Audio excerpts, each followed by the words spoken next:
Hey everyone, welcome back. Let's now look at some ITR changes that directly impact small businesses, professional and taxpayer to whom audit is applicable. Coming on the first update, EVC for audited taxpayer. Now, individual and HUF whose account are audited under Section 44AB can now verify their return using an electronic verification code instead of digital signature. It's a small change, but it adds flexibility, especially if you don't have a digital signature. Coming to the next one, updated tax regime disclosure. Now, the ITR form is updated the way it asks about the new tax regime under Section 115 BSC.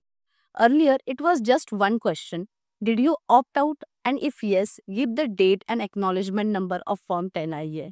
Now, it's more structured. It asks if you have filed Form 10IA before and if you want to continue opting out this year. This matter because once you opt out, especially for the businesses and professional income, that decision carries forward.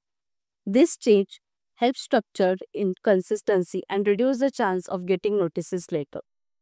And finally, MSME payment disclosure. If you have delayed payments to micro or small enterprise beyond the period allowed under MSME Act, you now need to disclose it in your ITR. And yes, such payment may not be allowed as a deduction. This move is aimed at encouraging timely payment to micro or small businesses. That's a quick update on this ITR changes. Make sure you review this point before filing ITR and follow us for more updates. Thank you.